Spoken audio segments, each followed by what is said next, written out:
Bonjour à tous, aujourd'hui on va parler d'un sujet aussi fréquent que mal compris, c'est le diabète. D'abord, mettons une chose au clair, être diabétique ça ne veut pas dire qu'il faut rayer le sucre à vie ou arrêter de manger ce qu'on aime. L'objectif ce n'est pas du tout la privation, mais plutôt la compréhension. C'est ce qu'on va faire aujourd'hui. Donc en parlant de diabète, c'est une maladie chronique dans laquelle le corps ne gère plus correctement le sucre dans le sang, ce qu'on appelle la glycémie. Alors en effet, tout ce qu'on mange finit en glucose qui sert de carburant à nos cellules. Mais pour que ce carburant entre dans les cellules, il faut ce qu'on appelle une clé, qui est l'insuline. C'est une hormone produite par le pancréas.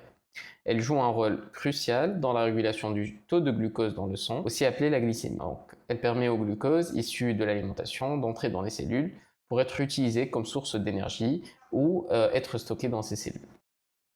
Alors sans insuline, ou si elle fonctionne mal, le sucre reste coincé dans le sang et quand la glycémie reste trop élevée, elle devient toxique pour les organes.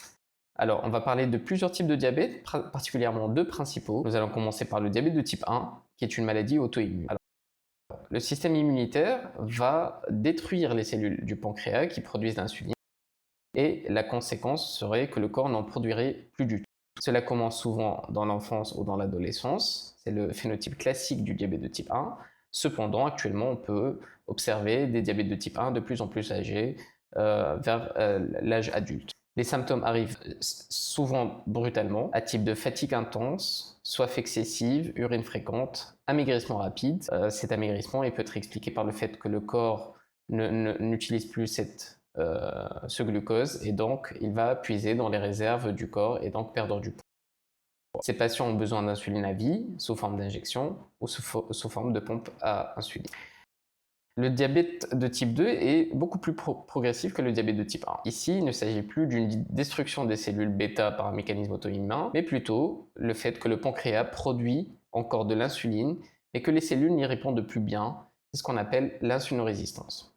Alors, l'insulinorésistance est liée à plusieurs facteurs, particulièrement une alimentation riche en sucre, la sédentarité, le stress, le surpoids, mais aussi une génétique favorable à l'insulinorésistance, notamment une obésité familiale, l'antécédent de diabète de type 2 dans la famille.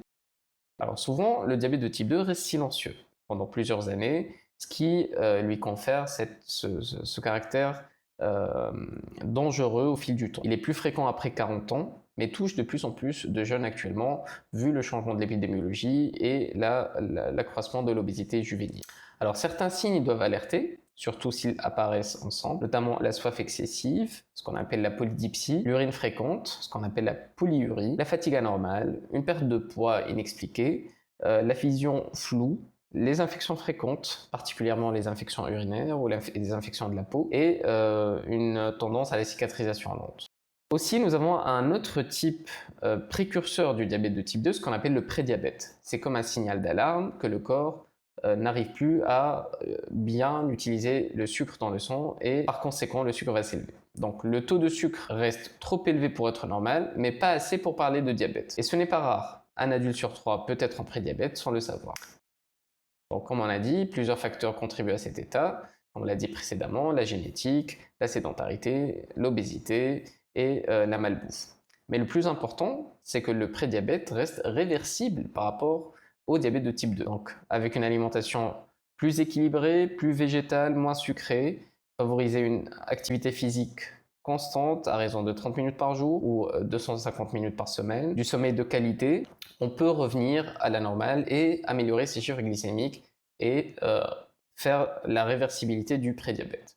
Alors, comment savoir où on est? On va mesurer la glycémie à jeun avec un lecteur ou une prise de sang, donc en choisissant les repères internationaux. Selon les mesures à jeun, on va dire qu'une glycémie est normale lorsqu'elle est entre 0,7 à 1 g par litre. Le prédiabète est défini lorsque la glycémie dépasse 1 g, mais reste inférieure au seuil de définition du diabète de type 2, qui est 1,26 g. Donc entre 1,01 g et 1,25 g, on parle de prédiabète. Il y a un autre moyen pour diagnostiquer le diabète, qui est l'hémoglobine glyquée. Elle reflète la glycémie moyenne sur 3 mois, puisque c'est classiquement la durée de vie en moyenne d'un globule rouge.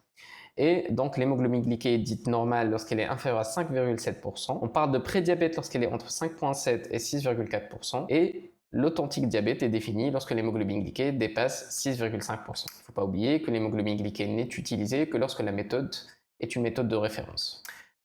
Donc, on va finir par parler de la meilleure arme contre le diabète, qui est l'amélioration du mode de vie, le changement de l'hygiène quotidienne.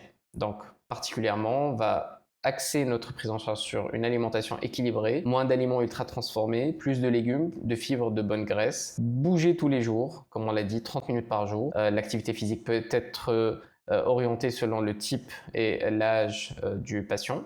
Gérer le stress, car il augmente la glycémie dans le sang par l'élévation d'autres hormones hyperglycémiantes, notamment le cortisol. Favoriser un bon sommeil, moins de 6 heures par nuit dérègle la glycémie. Et bien entendu, on va expliquer aux patients qu'il n'y a pas lieu d'arrêter de consommer le sucre ou d'augmenter les sacrifices. Ce sont des choix pour une vie meilleure, pour que le corps améliore sa composition. Voilà. Donc le diabète n'est pas une maladie de sucre, c'est une maladie de déséquilibre, mais avec la bonne information et les bons gestes, on peut prévenir, freiner ou bien vivre avec. Donc voilà, pour la prochaine vidéo, on parlera des types de diabète et merci pour le visionnage et à bientôt.